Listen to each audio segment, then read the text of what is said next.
días. Paso a presentar el texto de mi comunicación, las ideas básicas del texto.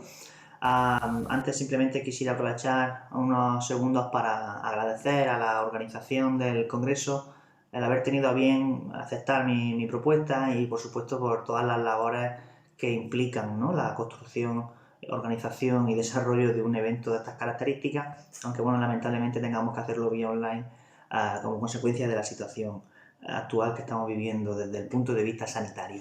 Bueno, sin más dilación paso a presentar un poco esas líneas maestras, esas cuestiones o problemáticas fundamentales. Mi texto básicamente gira o se preocupa en torno a la cuestión de la construcción de un estándar internacional de derechos sociales, ¿no?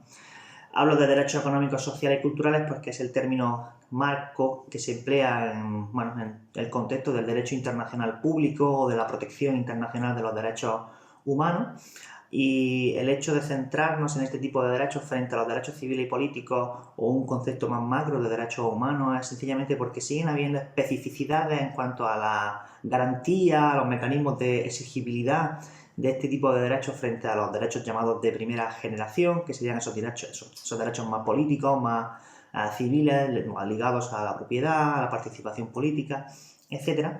Mientras que los derechos sociales tendrían que ver con prestaciones básicas de existencia material o de subsistencia de nuestra vida, como pueden ser el acceso a la educación, el acceso a la sanidad, prestaciones de tipo que están vinculadas con el trabajo, y veremos que esa es una de las tesis que se mantienen en el artículo, ¿no?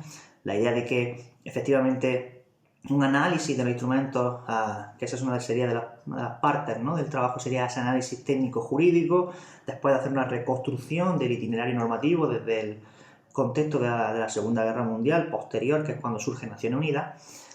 Ese análisis técnico-jurídico lo que arroja es que efectivamente la exigencia económica o de recursos económicos de este tipo de derechos sociales establece un lenguaje, una redacción jurídica más débil en la garantía, de manera que constituyen a lo sumo mandatos al poder público, y así aparece, por ejemplo, en uno de los instrumentos jurídicos a los que le dedico más tiempo de análisis, que es el Pacto Internacional de Derechos Económicos, Sociales y Culturales, aprobado en 1966 en Naciones Unidas, en donde se ve cómo la redacción, el lenguaje empleado para describir los derechos sociales son mayormente mandatos al poder público, ¿no?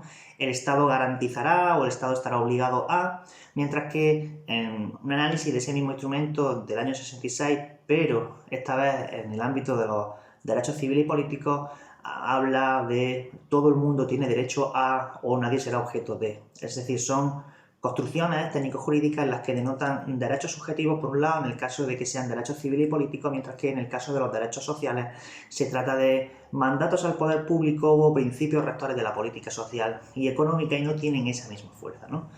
Hago referencia, como digo, en una primera parte de la comunicación del texto a esa reconstrucción de ese itinerario histórico-normativo, pasando por la Declaración Universal de Derechos Humanos, que es un estándar ético, pero que no tiene carácter vinculante. Después el Pacto Internacional de Derechos Sociales, ¿no?, Económicos, Sociales y Culturales, que es un instrumento con esos mecanismos de garantía, pero que son muy débiles porque básicamente se basa en una serie de políticas suaves, de soft law, en función de la cual los estados se comprometen a mandar una serie de informes a ciertos órganos de Naciones Unidas, como son el Secretario General o el Consejo Económico y Social, y sobre la base de esos informes se emiten recomendaciones, ¿no? Posteriormente, el Comité de Derechos Sociales surgió la posibilidad, a través de una serie de reformas, vamos a decir, normativas, ¿no? Se le dio la posibilidad de emitir observaciones generales sobre qué estaba ocurriendo con el transcurso de estos derechos, ¿no? Pero al final son mecanismos, como digo, de derecho suave, y por tanto esa es la problemática central sobre la que yo giro, reflexiono y hago una serie de referencias normativas y doctrinales, básicamente reflexionando en torno a esa cuestión de por qué son menos exigibles y de si ese es el concepto al que deberíamos de caminar o si deberíamos de cambiar eso, ¿no? Eso sería una primera parte del texto, como digo, esa reconstrucción.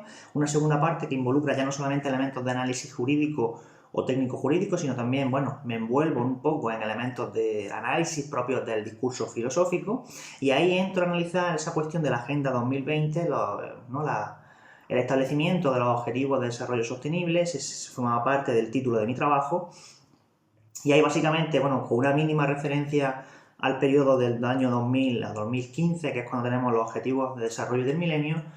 Analiza un poco ese informe final de Naciones Unidas en el que se habla, a mi juicio, con cierto aire triunfalista de los logros obtenidos en materia social, en materia económica, de derechos básicos vinculados a la dignidad o al concepto de dignidad humana, que fueron los ODM, y cómo se abre paso hacia una concepción más amplia, a mi juicio, de lo que es el desarrollo humano y más amplia también de lo que implica el concepto de derechos humanos como una entidad orgánica, interrelacionada, sistemática, que no puede de alguna manera desvirtuarse por exigencias del mercado económico, ¿no? De la lógica económica, que es lo que siempre observamos, ¿no? Cuando analizamos las garantías de los derechos sociales.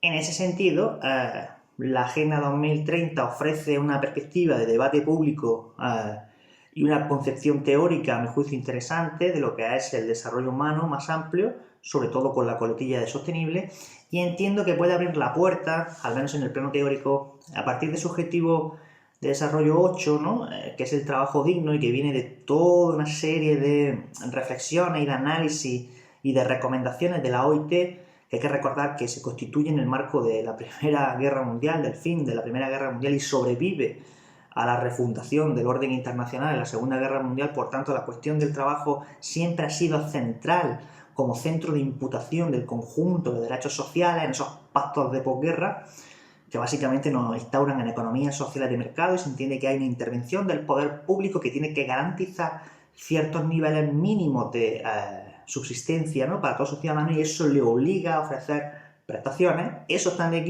en declive como consecuencia de una precarización de las condiciones de trabajo, y el trabajo digno intenta de alguna manera remover eso, pero hay dos riesgos. Por un lado, la idea de que se haga simplemente de forma, vamos a llamar, de cara a una galería, entendiendo como una especie de discurso público que intenta salvar la concepción del trabajo clásica que ya se ha derrumbado, y dos, que no se incluyan o no vaya reforzada con una concepción más amplia del derecho al desarrollo sostenible, a los derechos humanos, dentro de los cuales están los derechos sociales, en las que al margen del trabajo tenemos derecho a esa existencia vital, ¿no? Entonces, como digo, la Agenda 2030, a partir de ese objetivo 8, que está vinculado con la OIT, puede remover a través del concepto de dignidad otros espacios, puede involucrar otros espacios y desarrollar otros objetivos, de manera que caminemos hacia una concepción interrelacionada de los derechos humanos. En todo caso, el análisis del trabajo va concluyendo y se ve cómo hay, para empezar, cuesta destruir esa línea, la de vincular los derechos sociales a los derechos, la de vincular, como digo, disociar los derechos sociales del trabajo. Eso sería una primera línea. Y otra segunda línea es que, a pesar de que el discurso se arma públicamente en el marco del derecho internacional, los propios ODS siguen centrando toda la cuestión o todo el grueso en los estados nacionales, y los estados nacionales no vehiculan, ni siquiera por el derecho internacional ni tampoco en el derecho interno, mecanismos tan fuertes de protección de los derechos sociales. No tienen el mismo grado de vinculación, de fuerza vinculante, que el resto de derechos civiles y políticos, los cuales tampoco están exentos de peligros, como podemos comprobar en la situación mundial de desprestigio o deterioro de las instituciones democráticas, ¿no? En todo caso, esas serían como, de forma resumida, las grandes tesis, ¿no? La conclusión al final es que tenemos que reflexionar un poco sobre qué concepto de desarrollo humano, vinculado a la idea de los derechos humanos, en los que los derechos sociales, la garantía vital es fundamental, y luego cómo reflexionar desde el punto de vista para los científicos del derecho, para los expertos en el derecho, mecanismos que vehiculen y que convenzan a los poderes públicos en esa dualidad marco internacional de derechos humanos y estados nacionales que siguen siendo en la Agenda 2030 los actores principales, para, de alguna manera, dar cumplimiento a los pactos que decimos sentirnos, ¿no?, vinculados a ellos desde el orden de la Segunda Guerra Mundial. Para eso habrá que reformular también nuestra propia idea de qué es el trabajo en las sociedades capitalistas y, por supuesto, extender la lógica de los derechos sociales más allá del tener o no tener un empleo, ¿no? Esto sería muy rápido las líneas generales de la comunicación del texto que presento. Nada, muchísimas gracias y espero que nos podamos ver en el Congreso. Un placer. Hasta luego. Bien, hola a todos. En esta exposición nos proponemos analizar a grandes rasgos la ética del discurso de Carl Otto Appel y Habermas como ética de la responsabilidad, con la pretensión formal de encauzar todos los discursos argumentativos en un marco común de normas para la ciudadanía. Para ello aludiremos a la formación jurídicamente institucionalizada de la voluntad y la opinión, en la que el derecho positivo puede legitimarse motivándonos a hacer una distinción entre lo justo y lo bueno, siendo lo justo a nuestro juicio prioritario. También abordaremos la distinción entre la moral y el derecho para establecer finalmente una conexión formal con los derechos humanos. Carlo Toapel ya se había referido en algunos de sus primeros escritos a la ética discursiva como ética de la comunicación, pero más tarde preferirá hablar de ética discursiva por dos motivos. Primero, porque apunta a una forma especial de comunicación como medio de la fundamentación de las normas consensuables de la moral y el derecho, y segundo, porque el discurso argumentativo contiene también el a priori racional para lo que él llama el principio de la ética. Según él, ya no basta con asumir una moral de las costumbres local porque las actividades generales de los hombres tienen una repercusión a escala mundial. Ahora la responsabilidad solidaria debería organizarse en torno a una praxis que sea colectiva. Si recordamos bien, tanto para Descartes como para Kant, el punto de irreversibilidad para la reflexión trascendental, que es la posibilidad de conocimiento de los objetos, era el yo pienso. En este, los otros yoes tenían que constituirse como objetos del yo trascendental que junto con Dios formaban el reino de los fines. Pero según Otto Appel, Kant fracasó en la fundamentación última de la ética debido a la priori irrebasable del yo pienso que le impidió dar sentido a la ley moral en el marco de la regulación de las relaciones intersubjetivas de una pluralidad de sujeto. Consecuentemente tendríamos que sustituir el a priori del yo pienso por el a priori del yo argumento, dando lugar a una transformación pragmático-lingüística que nos permita mostrar dos cosas. Primero, que cuando argumentamos públicamente, como también cuando lo hacemos en solitario, presuponemos en todo momento las condiciones normativas de posibilidad de un discurso argumentativo ideal como la única condición imaginable para la realización de nuestras pretensiones normativas de validez. Y segundo, que reconocemos necesaria e implícitamente el principio de una ética del discurso. La tesis fundamental de una ética discursiva pragmático-trascendental se aclara presuponiendo de antemano que la argumentación es irrebasable en la filosofía. En consecuencia, reconocemos nuestra participación en una comunidad real de la argumentación y en otra comunidad ideal anticipada contrafácticamente. Contrafácticamente quiere decir que no existe todavía en la realidad, pero sí que es concebible por medio del pensamiento, por medio de la imaginación. Por una parte tendríamos la comunidad real, por aquí, y la comunidad ideal estaría aquí. La comunidad ideal nunca sería alcanzable para la comunidad real, pero teniendo la meta de la pura idealidad, la realidad podría perfeccionarse y a la medida en que hubiese perfeccionamiento, habría progreso. Esto es lo que nos dice Carlo Toapel. Reflexionando acerca de esto, ya no se procuraría dar legalidad a las máximas mediante el imperativo categórico de la mera subjetividad, obra de tal modo que la máxima de tu acción pueda convertirse en una ley universal, no utilizando nunca a ningún ser humano como un medio, sino siempre al mismo tiempo como un fin en sí mismo, como decía Kant, sino que ahora, por el contrario, las normas se validarían mediante el consenso de las metanormas discursivas. Ahora, dice Appel, procura que en la idea reguladora de la capacidad de ser consensuadas todas las normas puedan participar todos los afectados, validando dichas normas, no instrumentalizando a ningún ser humano para los propios fines, sino teniendo a todo ser humano como un fin en sí mismo. En Kant, la suposición de una priori de la intersubjetividad se prefiguraba en el reino de los fines, que tenía un carácter metafísico, pero ahora ya no nos quedamos en la mera idealidad, sino que también consideramos la facticidad. Sin embargo, surgen algunas preguntas. ¿Puede la ética del discurso conducirnos a acuerdos generales, teniendo en cuenta la aparente inconmensurabilidad de estándares de valor, cosmovisiones, lenguajes evaluativos y las distintas tradiciones? ¿Se puede de los múltiples yo quiero obtener nosotros queremos? ¿Existen las necesidades universalmente aceptadas que puedan llevarnos a precisar un determinado criterio? Dice Habermas, las interpretaciones de las necesidades no son algo último, sino que dependen de lenguajes evaluativos y tradiciones que están compartidos intersubjetivamente y que no son propiedad privada de nadie. Por ello también la renovación mediante la crítica del lenguaje del vocabulario, a cuya luz interpretamos nuestras necesidades, es un asunto público y que llegado el caso se debe solventar discursivamente. En nuestras sociedades modernas contamos con un pluralismo de formas que es inevitable y con una creciente individualización de proyectos de vida que hacen cada vez más improbable que en las controversias que tratan sobre las necesidades universalmente aceptables nos pongamos de acuerdo sobre las interpretaciones comunes, que haya un consenso, porque las mismas razones sopesadas desde los distintos estándares de valor, desde los distintos sistemas de relevancia y los grupos sociales, no pesan lo mismo. Como dice Habermas, este saber reflexivo acerca de la rivalidad de dioses y demonios, igual de primigenios que luchan entre sí, genera una conciencia de su falibilidad y rompe la ingenuidad del modo dogmático de fe fundado sin más ni más sobre pretensiones de verdad absolutas. Reconocer las cargas de la razón significa que en la disputa acerca de cosmovisiones sustantivas, los proponentes y oponentes pueden tener hoy por hoy razones igual de buenas de por qué no pueden obtener un consenso y dejan en suspenso las pretensiones de validez controvertidas.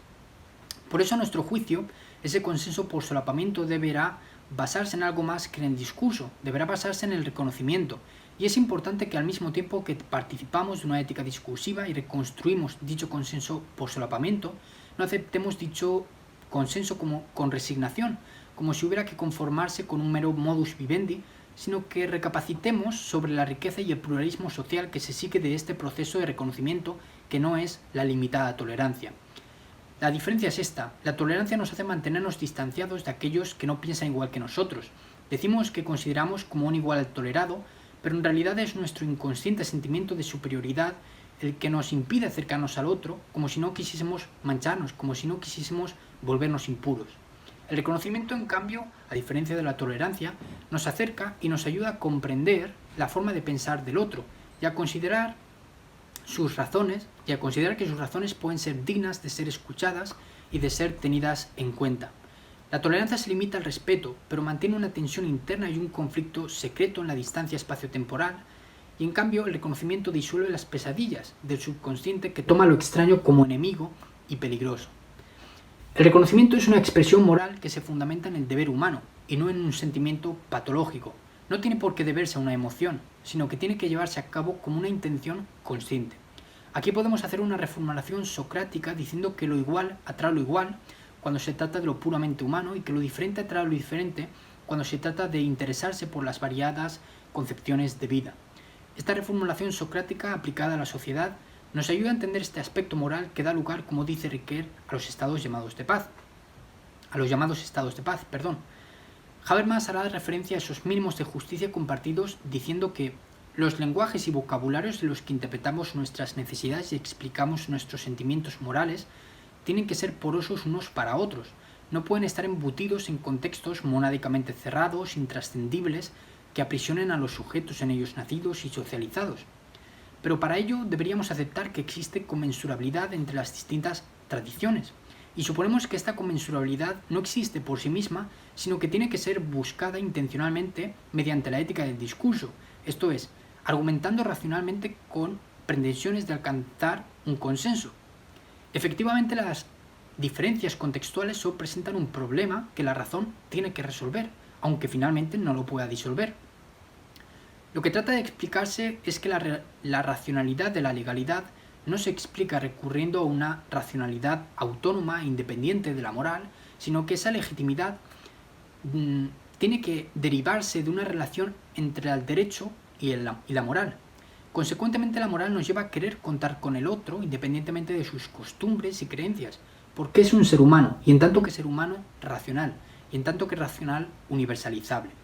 La moral sería el corazón que latiría dentro del cuerpo sistémico del derecho, la que haría palpitar el sentimiento de humanidad incluso dentro de algo puramente formal. Este razonamiento nos lleva a la idea de que los derechos humanos no valen solo fácticamente, sino que tiene que haber al mismo tiempo una legitimidad racional como fundamento. La fundamentación racional puede servirse de cualquier clase de razones, y en este caso los occidentales acostumbramos a servirnos de razones morales, pero la piedra de toque tiene un sentido de validez racional en el que todos pueden participar argumentando, exponiendo sus razones, independientemente de su cultura, normas particulares, costumbres y creencias.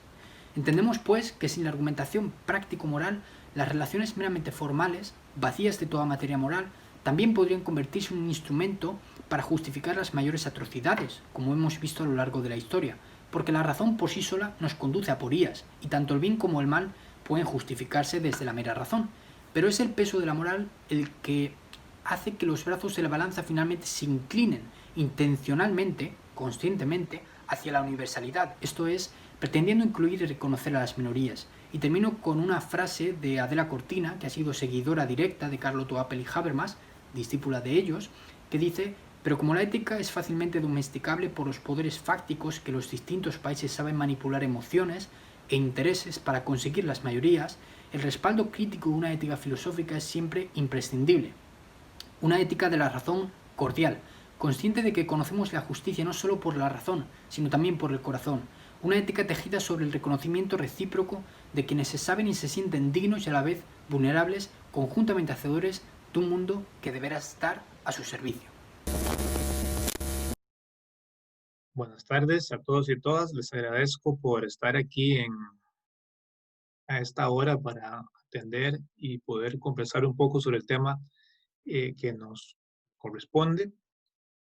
Yo voy a hablar el día de hoy sobre el tema de la inteligencia artificial y su relación específicamente un poco más precisa como objeto de derechos humanos. Mi nombre es Jonathan Piedra y mucho gusto a todos de nuevo y le agradezco a la organización por permitirme este espacio para poder conversar estos temas. Antes de iniciar, entonces, me gustaría darles unos pequeños datos de mi parte, ¿no? Mi nombre es Jonathan Piedra, yo trabajo en la Universidad Nacional de Costa Rica, soy de Costa Rica, estudié filosofía y al mismo tiempo estudié Derecho. Mi trabajo se relaciona con ambos mundos en general, la reflexión filosófica y al mismo tiempo de la reflexión jurídica de ciertas áreas. Al mismo tiempo, también tengo una maestría en Derechos Humanos y actualmente estoy cursando el doctorado en Filosofía en la Universidad de Salamanca. Mis temas de investigación y trabajo usualmente tienen que ver con áreas de tecnología, no únicamente inteligencia artificial, sino tecnologías innovadoras, disruptivas, aspectos éticos, sociales, aspectos de bioética, temas relacionados con medios de comunicación, etcétera, ¿no? Y a partir de ahí es que he hecho algunas reflexiones que me gustaría comentarles en este tema de la inteligencia artificial. En primer lugar, tal vez lo que uno podría decir es por qué el tema de la inteligencia artificial. Bueno, en realidad hay grandes cambios que, como ustedes saben, la inteligencia artificial está creando en la sociedad, ¿no? Lo que tiene que ver con la salud y la sanidad, la ciencia y la tecnología, específicamente todo el asunto del Big Data con los datos, la privacidad y los cambios específicamente, o claro está, con el trabajo. Al mismo tiempo, muchas personas piensan que la inteligencia artificial es una tecnología disruptiva, ¿no? Que se entiende incluso como, o algunas personas la consideran como una cuarta revolución industrial.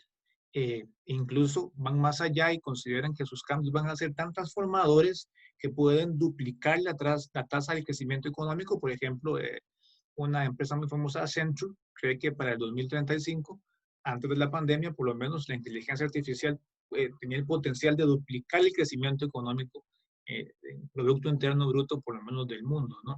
Y a partir de ahí es que han habido una serie de reglamentaciones, ya sea políticas y al mismo tiempo de organismos internacionales respecto a este tipo de actividad. Por ejemplo, en el caso de la Unión Europea, que es el tema que voy a comentar un poco más, ellos han desarrollado como un poco más de adelanto las implicaciones y lo que esto puede derivar.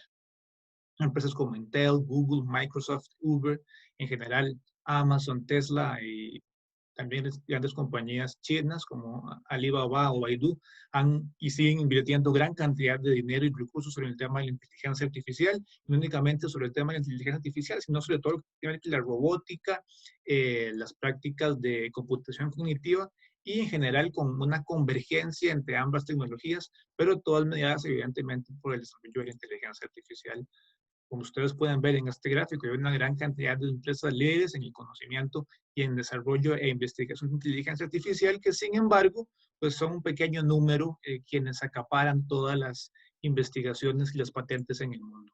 De hecho, esto es uno de los aspectos más negativos que puede tener el tema de la investigación de la inteligencia artificial, porque como dice un investigador asiático de gran importancia en este tema, Kai-Fu Lee, esto crea desigualdad social y una concentración de poder económico que evidentemente resalta diferencias sociales, culturales y económicas. De hecho, es precisamente por estos temas que gran cantidad de centros consideran que el tema de los derechos humanos es básicamente el problema o el núcleo de la inteligencia artificial, ya sea por el asunto de la privacidad, los datos, la autonomía o en general por los aspectos de la pérdida de empleos. Incluso hay que ubicar el problema en el tema de los derechos humanos. El Parlamento Europeo ha creado una gran cantidad de resoluciones un tanto confusas, para ser honesto, respecto al tema. Reino Unido recientemente ha generado como un grupo de especialistas para que asesoren al gobierno sobre cómo innovar y avanzar sobre estos temas, y la OCDE o la OSD en general ha dado como una serie de alineamientos éticos respecto a esos temas. Aquí solo menciono unas cuantas, pero en general este es un tema que aborda gran cantidad de instituciones, ya sean nacionales o supranacionales. Entonces, sobre este tema, casi todo el mundo piensa que hay que hacer varias cosas. La primera es que habría que hacer algo, evidentemente, ¿no? Y este algo casi siempre tiene que ver con la ética, ya sea una especie de valoración sobre cuáles son los principios más importantes, cuáles valores deben introducirse, y al mismo tiempo una regulación por parte de los estados, pero derivada, claro está, de estos principios éticos. Esto en términos generales plantea dos narrativas un poco tradicionales: el enfoque empresarial o el mundo empresarial y el enfoque político en general, que está muy influido desde luego por todo el aspecto empresarial.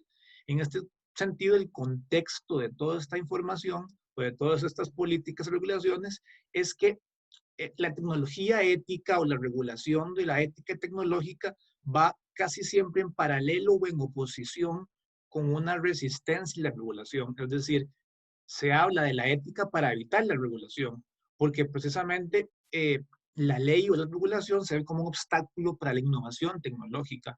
Y en este sentido, cuando se incluye el Estado, cuando el Estado toma un papel activo, es básicamente para tomar posturas muy parecidas al sector privado, o enfatizan la importancia del sector privado en todo este tipo de cosas, pero casi nunca realmente toman un papel proactivo en el cual hay una verdadera participación novedosa o realmente fuerte por medio del Estado.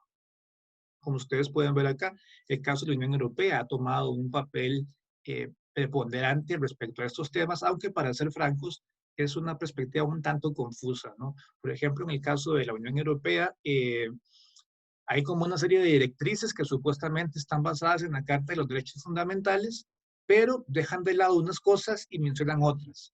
Es decir, casi todo el enfoque está en la autorregulación, es decir, se les da la potestad a las empresas para que ellas mismas se regulen a partir de una especie de valores o presupuestos éticos que en muchos casos están por encima incluso de los derechos humanos. Y en este sentido hay una clara transferencia o un cambio disciplinar, porque de esta forma los derechos humanos se relativizan, se vuelven maleables y al mismo tiempo adquieren como una característica ética axiológica que es bastante complicada de definir en cuanto a esta regulación que les estoy comentando.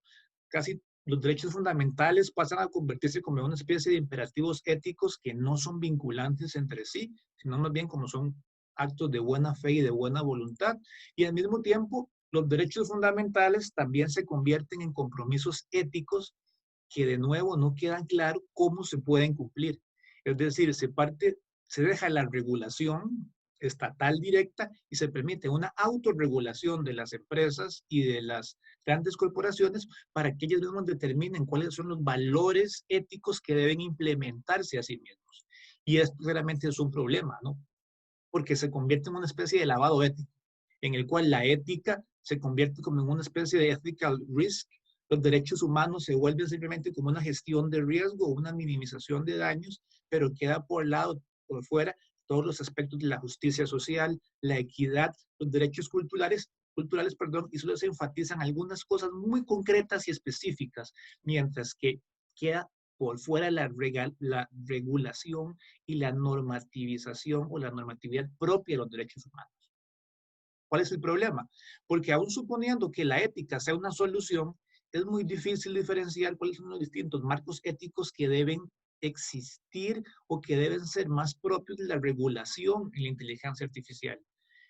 Y en este caso, aún así, el Estado simplemente se vuelve como una especie de supervisor. Mi propuesta entonces en este sentido, ¿cuál sería? Que la ética no puede sustituir los derechos humanos en ningún caso. La ética no puede ser una alternativa frente a la regulación y debe haber una participación proactiva del Estado en documentos conceptualmente claros y específicamente concretos, que en el caso que les estoy mencionando básicamente queda un poco difuso. Y entonces aquí el punto es que los derechos humanos son un límite infranqueable que no puede ser traspasado por una especie de ética, de ética borrosa o confusa que permite una gran apertura para estos problemas. Más o menos este era mi tema. En 10 minutos es muy rápido, les agradezco y quedo atento a cualquier comentario. Muy amable, gracias.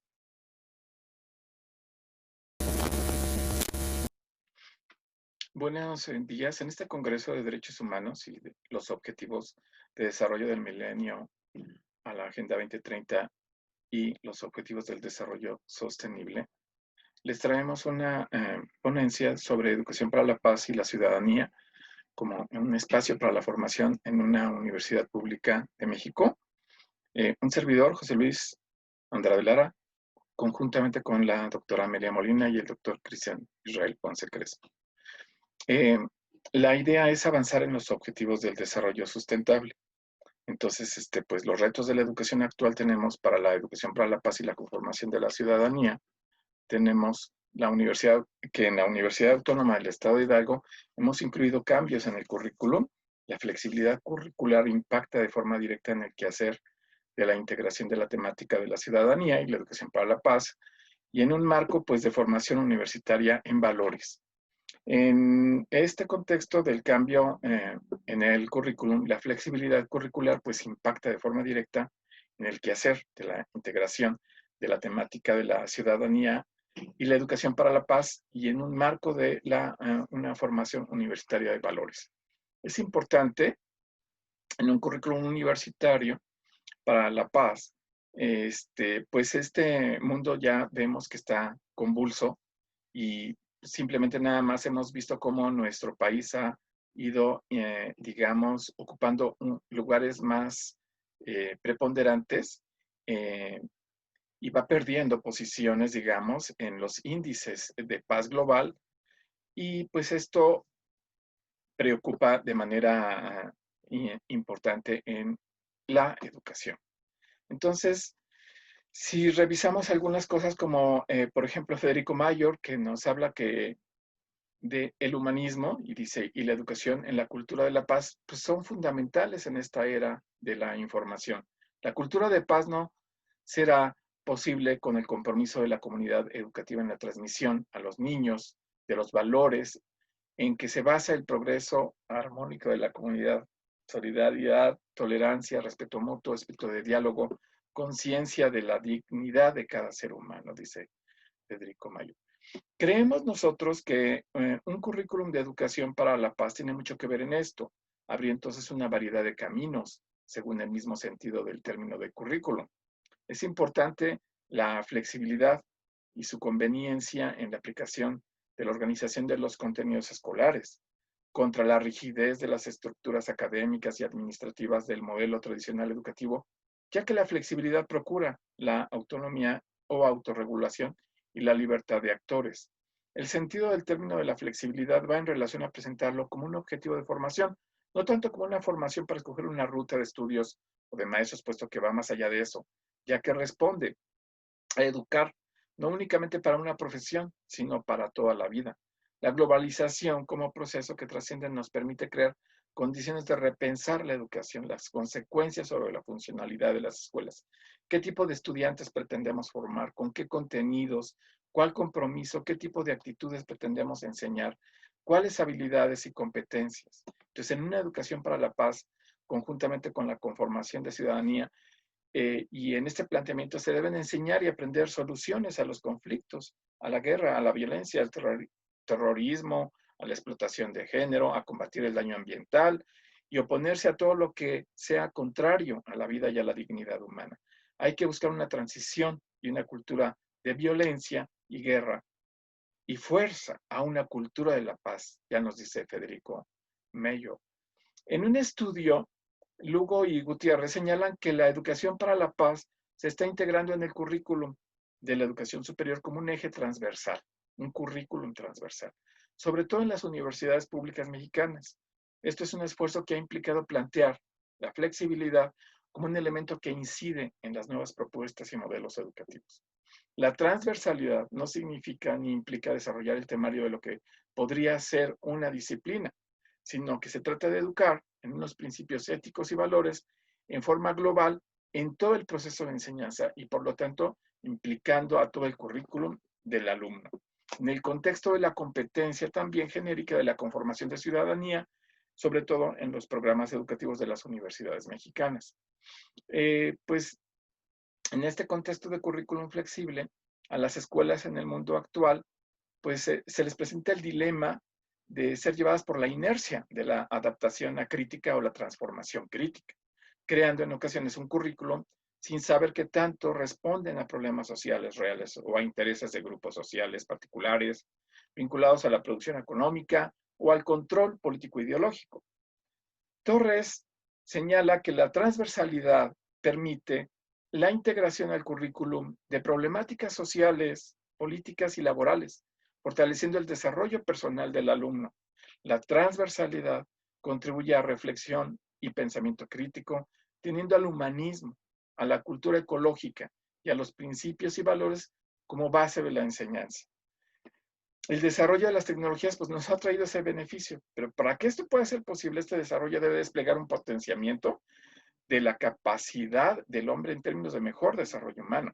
La educación entonces cumple un papel en ese proceso, a través del conocimiento que orienta la vida productiva y la convivencia social, es decir, el vínculo entre la educación y el desarrollo humano nos da la sustentabilidad de la existencia humana. ¿Cómo puede lograr el hombre llegar a esta meta? Por una articulación eficiente entre la sociedad, el Estado y sus instituciones a través de lo que hoy se denomina políticas públicas. Esto significa que la política pública lleve a la vinculación entre los procesos educativos y las necesidades y exigencias del desarrollo humano.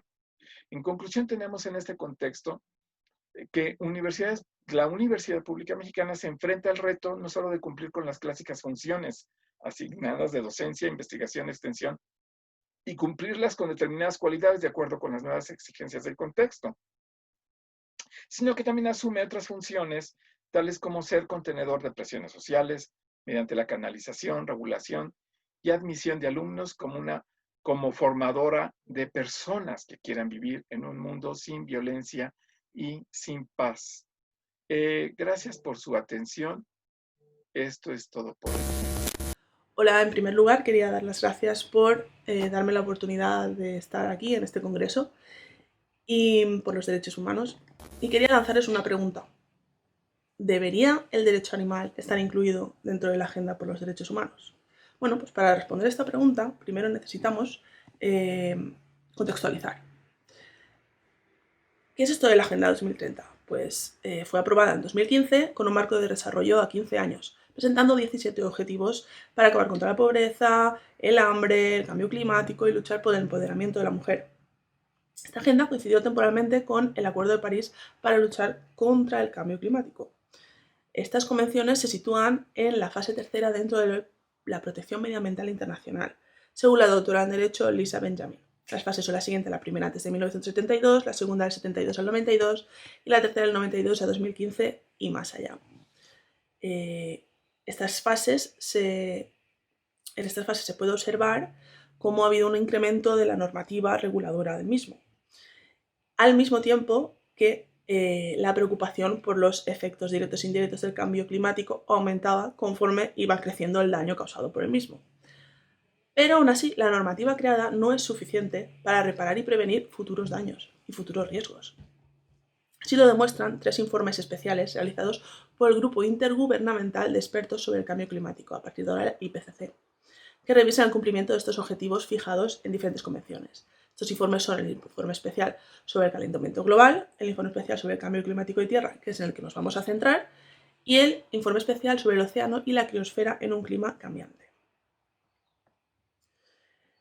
En el informe en el que nos vamos a centrar, se indica que la tierra el uso de la misma es un elemento base y primordial para el sustento de la vida humana y no humana, y que se ha ido modificando a lo largo del tiempo, y que ahora mismo el uso humano afecta directamente al 70% de la superficie terrestre sin hielo, y las actividades de agricultura, silvicultura y otros usos de la tierra representan alrededor del 13% de CO2, el 44% del metano y el 81% de las emisiones de óxido nitroso de las actividades humanas a nivel mundial durante 2007 a 2017. También indica que la desertificación de la tierra es un problema real que propicia desastres naturales como inundaciones e incendios.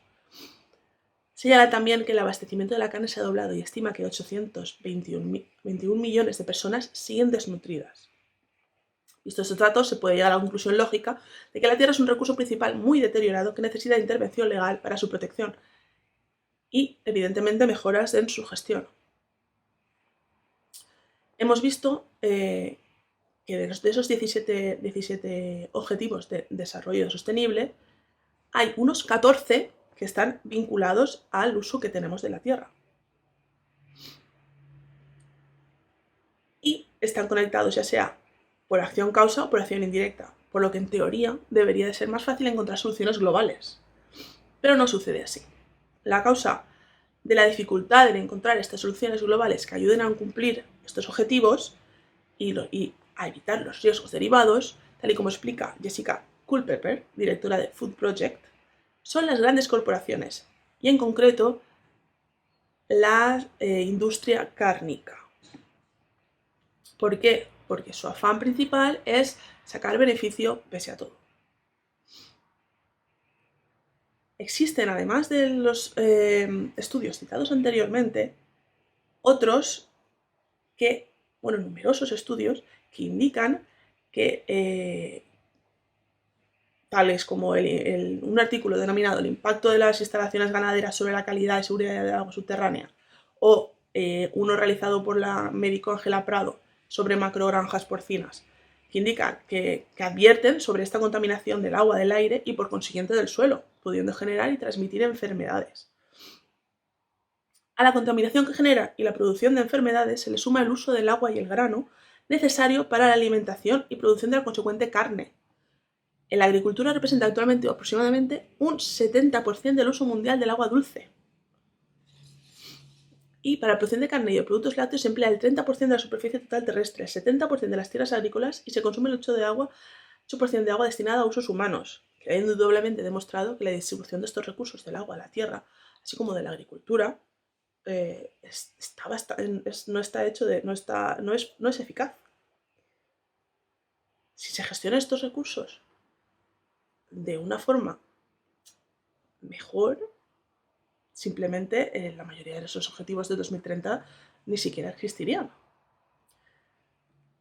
Pero aparte de esto, tenemos que ir más allá. Tenemos que preguntarnos también qué pasa con los animales. Porque la relación actual que tenemos con ellos no está beneficiando a nadie, ni a los seres humanos, ni a los animales no humanos, ni siquiera a la naturaleza. ¿Qué pasa aquí? ¿Por qué el derecho animal es importante?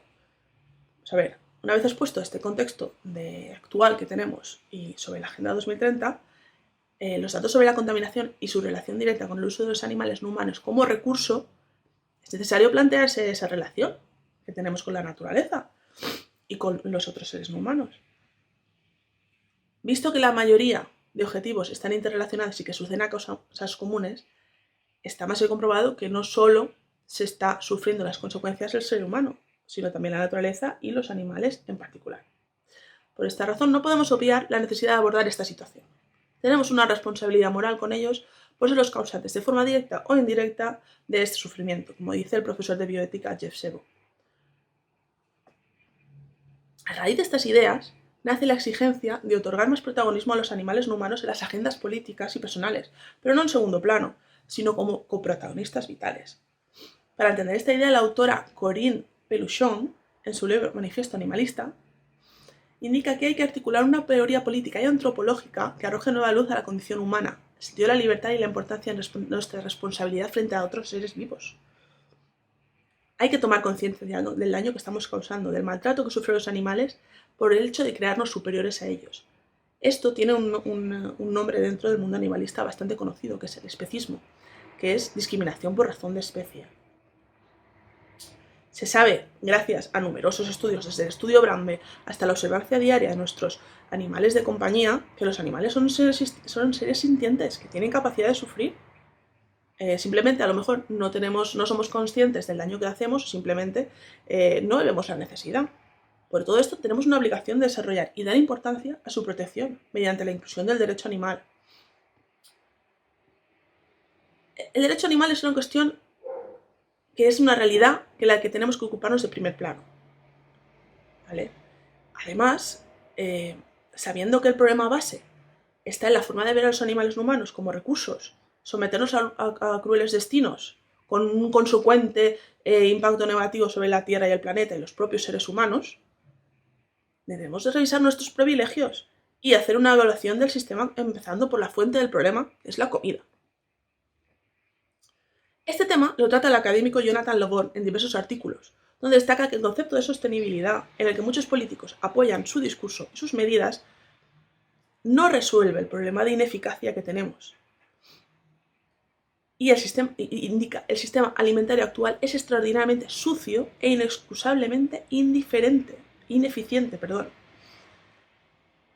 El concepto, aunque el mismo indica que debemos hacer una transición hacia un sistema de obtención de alimentos limpio y equitativo, introduciendo el concepto de red alimentaria limpia o comida limpia. Por tanto, el propósito de este artículo era responder a la cuestión de si el derecho animal debe tener cabida dentro de los derechos humanos. Se ha demostrado que su interrelación es real y que para conseguir alcanzar estos objetivos se necesita el cambio drástico a nivel mundial. Desde la gestión de la nueva sostenibilidad de los recursos como la son la tierra y el agua dulce, siguiendo por un indispensable cambio del sistema alimentario global hacia una comida limpia, accesible y segura para toda la población, hasta un reconocimiento de la ineludible obligación moral que los humanos tenemos con los animales no humanos, siendo menester una actualización del sistema normativo para garantizar que esa protección sea efectiva. Los cambios propuestos en este artículo pueden parecer de una magnitud utópica, comparados con el sistema, las costumbres y la mentalidad actual, pero es completamente engañoso pensar que se puede seguir con las prácticas presentes sin sufrir las consecuencias inevitables que eso conlleva. El avance social hacia una sociedad más equitativa y justa, con todos los grupos oprimidos, obviamente, esto incluye también a los animales no humanos, no es solo una necesidad, sino el único paso posible. Muchas gracias por todo, estoy a vuestra disposición. Hola, mi nombre es Ángel Manuel Pacheco Suárez y les traigo la siguiente comunicación titulada Pandemia con fallo de mercado, reflexiones y desafíos para la interculturalidad desde el pensamiento de Noam Chomsky, de cara a la celebración del 20º Congreso en torno al fundamento de los derechos humanos y acerca de la cuestión en concreto de los Objetivos de Desarrollo del Milenio y a la Agenda 2030 y los Objetivos de Desarrollo Sostenible. Todo ello organizado por el Instituto de Estudios para la Paz y la Cooperación. A continuación les muestro un pequeño índice en torno al que hemos decidido articular la siguiente presentación para pasar a su correspondiente introducción. La presente no tiene sino otro objetivo que realizar un determinado acercamiento a las observaciones vertidas al respecto por el filósofo norteamericano Noam Chomsky acerca de la actual crisis sanitaria surgida a raíz de la pandemia por COVID-19 y muy especialmente en torno a sus consecuencias socioculturales. Para muchos autores, la revolución viral y sus tendencias aislacionistas implican un auge de las políticas neoliberales, criticadas enormemente a raíz de toda la obra de Chomsky y de autores tales como Slavoj Žižek, Byung-Chul Han, Alain Badiou, Georges Didier Huberman o algunos otros que bien beben, en cierta u otra manera, de la tradición marxista. En ese sentido, las comunidades más vulnerables resultan ser las menos productivas, puesto que se encuentran en un sistema donde los únicos términos que se entienden se basan en un lenguaje de mercado, rendimiento y capital. Para Chomsky, este supone un momento crucial en el que apostar por el colectivismo y el diálogo intercultural, centrándose en una más que necesaria revalorización de la vida humana sobre el actual ciclo de consumo, dentro de este momento tan crítico. La cuestión que intentaremos desarrollar en este trabajo parte necesariamente del destacado estudio realizado por el propio autor en su obra Razones para la anarquía. A raíz de su lectura, reconocemos una única idea central capaz de sintetizar todo el escrito. La democracia actual se encuentra, por definición, en una especie de contradictio in terminis, puesto que el poder del pueblo se haya sustituido por las llamadas vanguardias de la burocracia estatal, en donde el sistema industrial ha contextualizado todo el globo, controlándolo a través de sus oligarquías y élites autocráticas. Si bien la revolución viral, como bien decimos, trae aparejada esta serie de consecuencias, podemos señalar igualmente que la tesis chomskiana pone de manifiesto una serie de connotaciones que están siendo alarmantemente soslayadas por los medios de comunicación, aunque bien es verdad que estos son otro tipo de cuestiones de carácter más o menos personal. En ese sentido, el debate, si bien que se encuentra iniciado y algo polarizado, a través de las respectivas posturas de los pensadores Byung-Chul Han y Slavoj Žižek. Por su parte, el primero de ellos, Byung-Chul Han, declara que si algo hemos de sacar en claro de toda esta situación es que la pandemia nos ha enseñado cómo la vulnerabilidad humana y la mortalidad no obedecen a cauces democráticos, sino que dependen directamente del estatus social de cada individuo. En este sentido, hace alusión directa al difícil acceso a fármacos o simple material higiénico en países tales como India o América Latina, mientras se encuentran en un estado tal en el que el rendimiento y el capital son los únicos vocabularios en los que moverse. En los estados asiáticos, la mentalidad autoritaria y el Big Data ha favorecido la lucha contra el virus, puesto que supone un menor individualismo y una mayor concienciación con respecto al contexto de sociedades de alto contexto. De ahí surge una apatía hacia la realidad, no creer en uno mismo, sino en generar un sentimiento de colectivo vacío y yerto. El individualismo, con sus luces y sombras, bien procura por una parte un pensamiento crítico y por otra intentar consensuar cuáles son las infra y superestructuras que nos unen como individuos en esta sociedad. Los estados asiáticos, que bien parecen ser los que mayor beneficio han sacado de toda esta pandemia y los que más eficientemente han conseguido luchar contra ella, presentan una paradoja en la que parece ser que el manejo de datos salva muchas más vidas que los propios médicos. Por su parte, el pensador esloveno Slavoj Žižek también hace alusión a esta guerra digital cognitiva en la que, como bien decimos, son los estados asiáticos los que mayormente la promocionan, como parte central China, en los que se intenta procurar un golpe mortal al capitalismo que evocará un oscuro comunismo. Si bien rescata también nociones como el diálogo intercultural, acierta en que estas son unas cuestiones extremadamente complicadas en el contexto actual, puesto que se trata de una tolerancia que difícilmente existe en el momento en el que el capitalismo, como bien decimos, a través de su vocabulario, producto, rendimiento y capital, nos ofrecen cada vez más necesidades completamente innecesarias, valga la redundancia. Por definición, el mercado no es capitalismo. En resumen, Noam Chomsky se vale de una serie de premisas para intentar combatir todo este escenario y intentar despertar ese pensamiento crítico que bien parece ser un cauce que une a ambos, con sus diferencias, une a ambos autores. Por una parte, la pandemia por COVID-19, como cualquier otra enfermedad, aunque en su correspondiente escala, supone alejarse de aquello que ama. El auge de las tendencias aislacionistas por parte de los mercados neoliberales, como bien decimos, mercados capitalistas, no mercados libertarios en su definición, procuran una esclavitud del salario, donde reside la libertad si esos salarios marcan nuestros accesos a elementos tan esenciales como los referentes a sanidad y vivienda.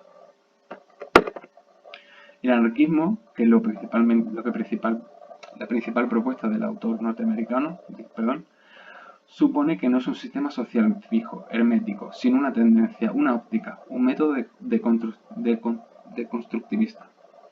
Ni siquiera la libertad es un concepto absoluto, es solo relativo, pues tiende a expandirse sin cesar y alcanzar ámbitos cada vez más amplios de formas más diversas.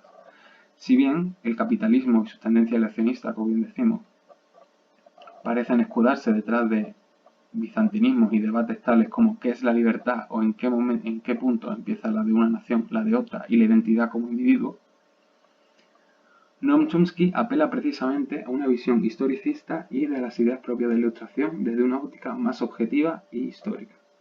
En ese sentido, Rousseau en su discurso expone cómo el origen y la evolución de la desigualdad y el establecimiento y el abuso de las sociedades políticas debía ser el principal objetivo en el estudio de la libertad.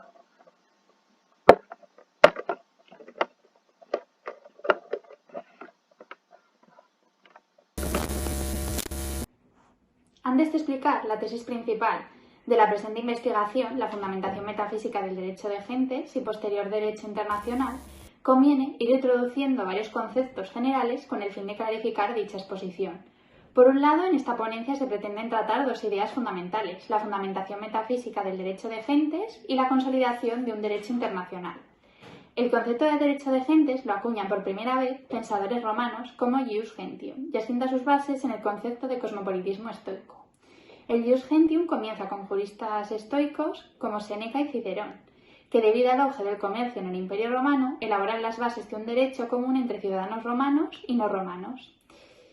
Por influencia de los estoicos, el derecho de gentes se reconoció como un derecho humano común, que en ocasiones se confunde con el jus natural de origen helenístico, ya que Gallo respeta la división realizada por Cicerón del derecho positivo en jus gentium y derecho natural, de modo que ambos derechos son comunes a la ratio humana. El origen del derecho de gentes moderno nace en el Renacimiento. El progreso de colonización de América pone en manifiesto la necesidad de un derecho capaz de regular el tráfico de mercancías y relaciones humanas. Francisco de Vitoria será considerado el padre del derecho de gentes moderno. También podemos considerar el origen del derecho de gentes en coetáneos de Francisco Suárez, miembros de la Escuela de Salamanca. Pero en esta exposición vamos a centrarnos en los argumentos que defiende Suárez a favor. En su obra, Disputaciones metafísicas, enunciará el concepto de bien común. Debemos entender dicho concepto como la máxima manifestación del bien y perfección, y en él estarán comprendido el bien moral, que recoge la voluntad de los hombres racionales, y por tanto estos, siempre al tanto que racionales, aspirarán a conseguir dicho bien.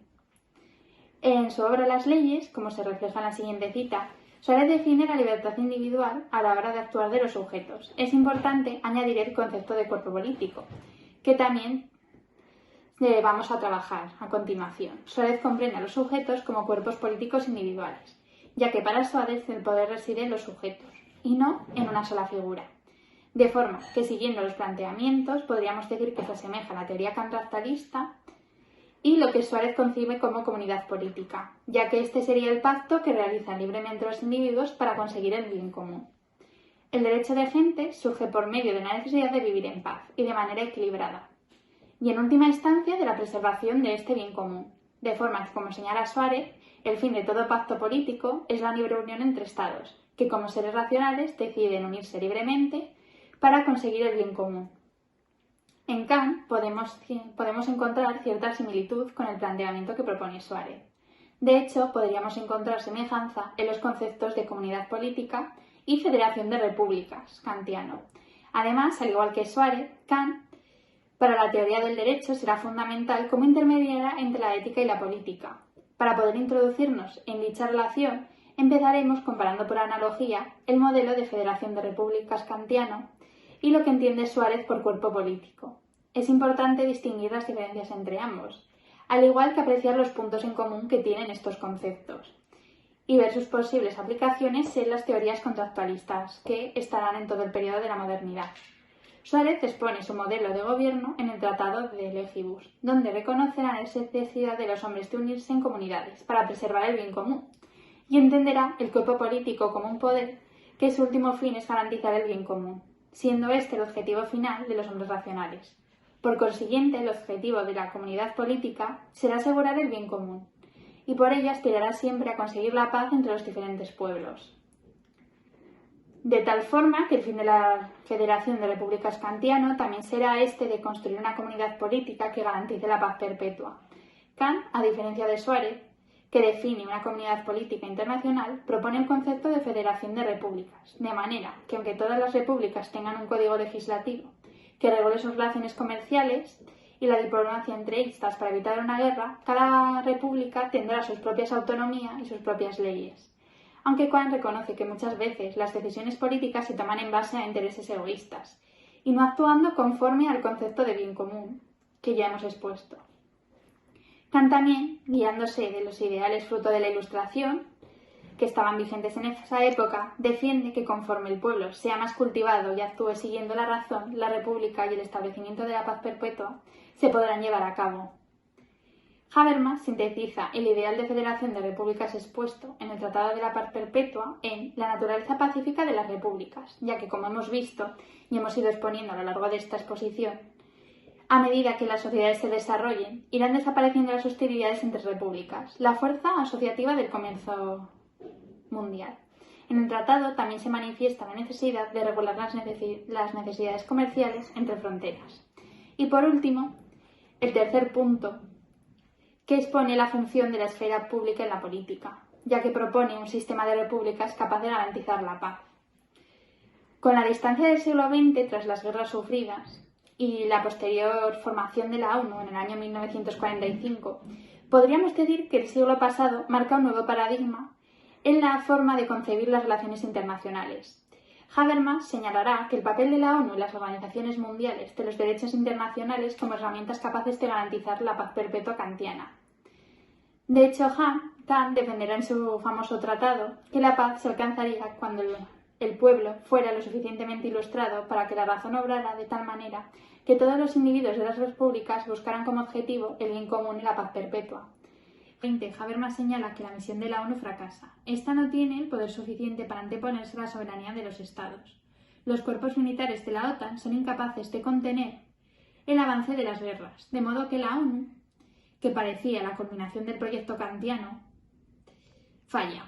A pesar del fracaso de la ONU, Habermas defiende que la globalización podría contribuir a que se produjera una reforma de esta institución y reconociéramos por fin ese gobierno cosmopolita.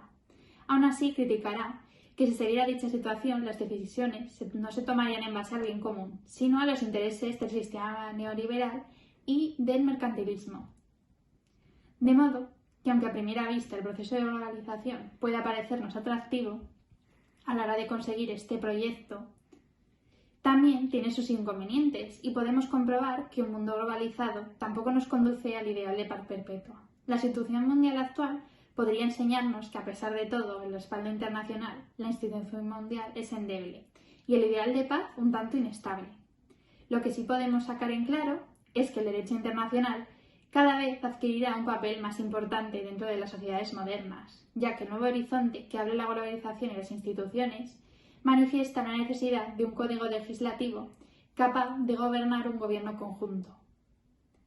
Además, el derecho internacional debería amparar los derechos humanos. No solo podemos preocuparnos de conseguir la paz entre países, sino que la ley también debe de garantizar que se cumplan los derechos humanos entre las personas, ya que, con los diferentes refugiados que hemos visto a lo largo de este siglo, podemos ver que estos llegarían a ser tratados, como lo que expone Agamben, como homo sacer. Si adoptamos la mirada de nuestro presente, debemos también reconocer la importancia que tiene el derecho internacional en nuestros días.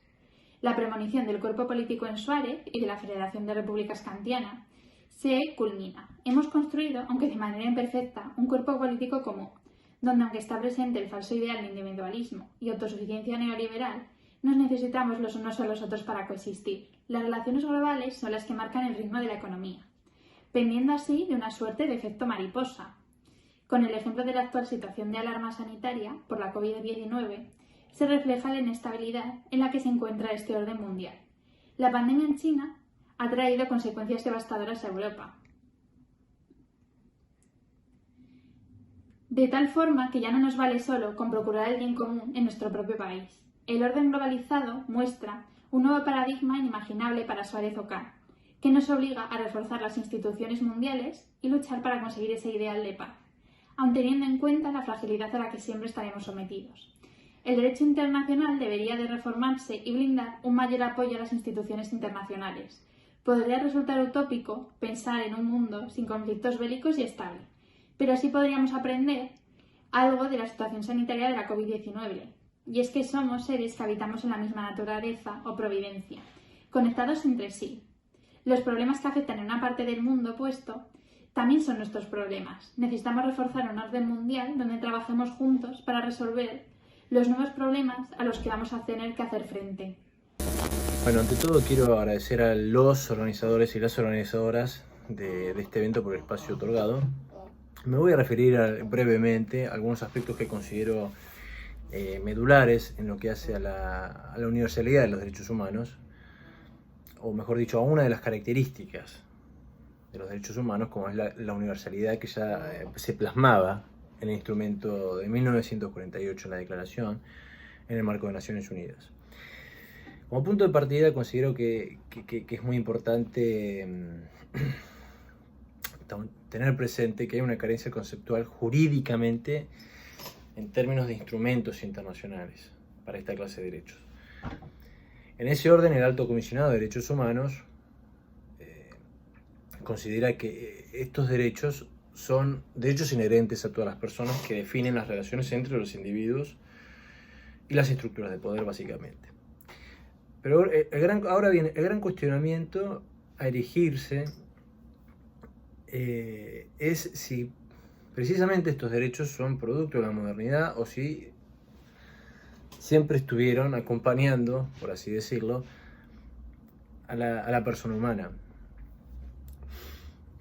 El jurista venezolano, en ese sentido, el jurista venezolano y expresidente de la Corte Interamericana, Pedro Niken, sostiene que el reconocimiento universal de los derechos humanos es un fenómeno más bien reciente, aunque bueno, se puedan encontrar manifestaciones de derechos de la persona más allá de la ley en algunas sociedades como la griega, la romana, entre otras.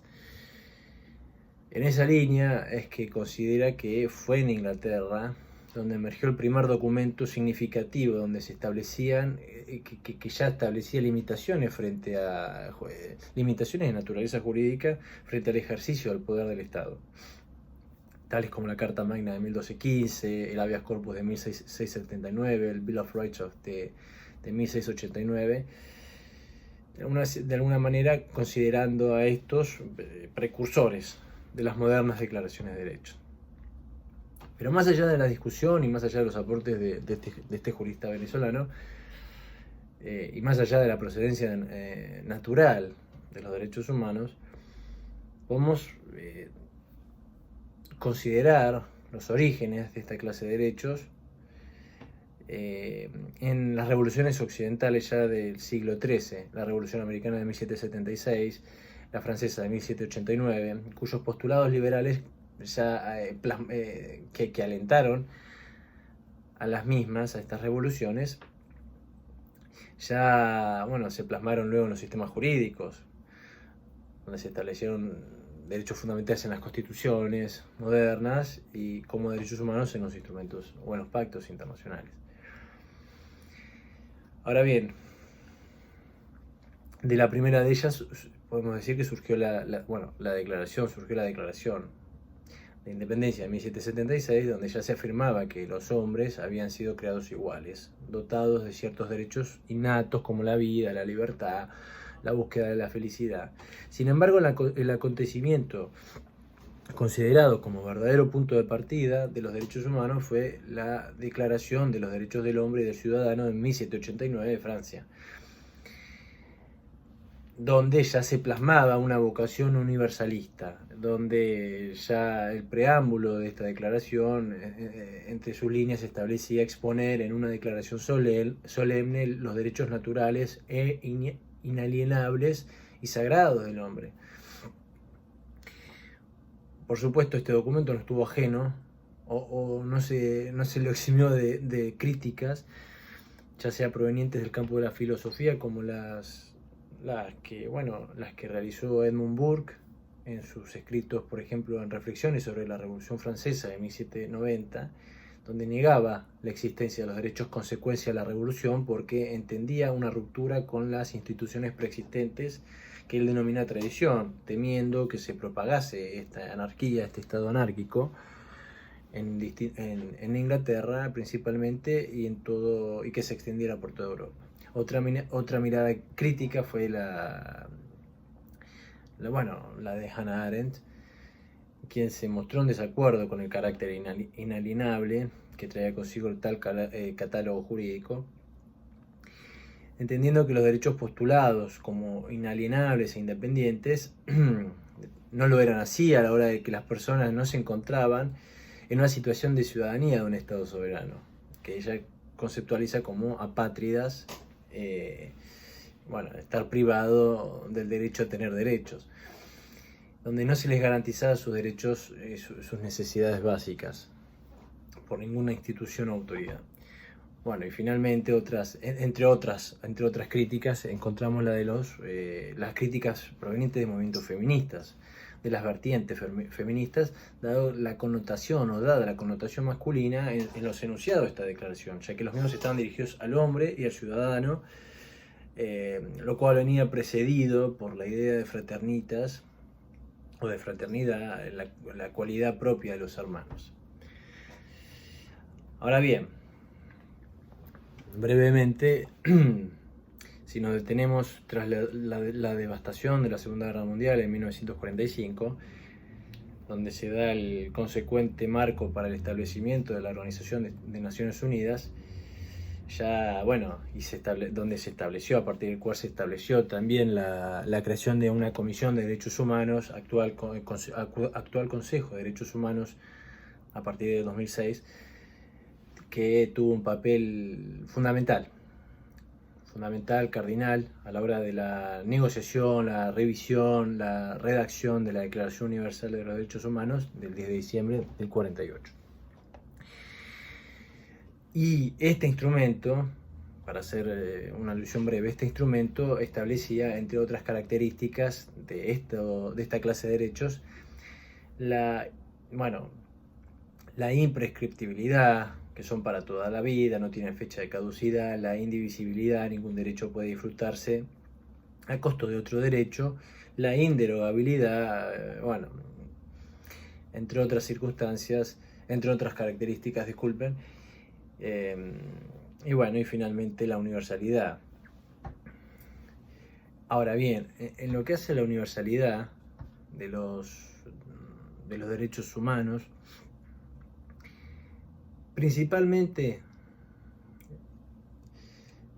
la gran crítica que se hace es la proveniente del relativismo cultural.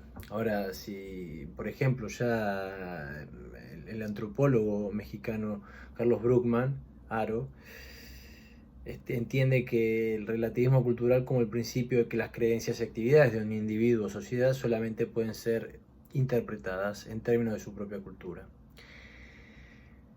En tal sentido, cuando hablamos de relativismo cultural, hay que remarcar o no se deben soslayar los aportes que el mismo ha recibido de distintas disciplinas para cimentar, para edificar sus ejes, como son la filosofía, la sociología principalmente y la antropología. Así es con la modernidad que ya fueron apareciendo las primeras ideas que fueron forjando esta teoría, tales como la de Herder, planteando que cada nación había fuerzas creativas que habitaban inconscientes en cada pueblo, las propuestas de Franz Boas sobre el relativismo cultural antropológico, que se basaban fundamentalmente en explicar, estudiar y analizar cada cultura de sus particularidades e historia, enfatizando en la identidad y en la diversidad cultural. Clifford Geertz, entre otros. Disculpen, me apresuro por los 10 minutos. Por supuesto, nuevamente nos encontramos dentro de estas críticas, dentro del relativismo cultural, con las ideas la visión de Hannah Arendt respecto a la ausencia de una realidad por parte de la Declaración Universal, de la universalidad de los derechos humanos, en razón de los derechos que no se irradian con esa pluralidad que detenta o que dice detentar. En ese marco, tomando la idea de John Rawls, propongo la idea, valga la redundancia, la idea de un consenso superpuesto, donde se proporciona una plataforma para la reconciliación de los reclamos competitivos que se puedan dar o se puedan llegar a dar entre la universalidad y el relativismo cultural, y donde la interpretación de los derechos humanos como un producto del imperialismo occidental, que considero es inverosímil, porque la idea no se originó en ninguna raíz cultural occidental exclusiva. Es más, en la Comisión de Derechos Humanos se intentó la inclusión permitiendo a todos los Estados miembros de la ONU presentar propuestas para la discusión. Pero en ese contexto es que yo considero que el concepto del consenso superpuesto es la idea central que captura a las descuidadas áreas grises entre el relativismo y la universalidad de los derechos humanos y va más allá de una presentación dicotómica el tema, formando un acuerdo mínimo entre las culturas y naciones, expresando la formulación o una formulación como ideal común, porque todos los pueblos y naciones deben esforzarse. Pero además, no reconocer la capacidad de todas las culturas de cambiar y adaptarse a nuevas circunstancias también es algo que hay que tomar en consideración. No se puede subsumir a las culturas en un determinismo histórico donde no se vea reflejado el dinamismo de las mismas. Bueno, muchas gracias y espero que haya sido de su agrado.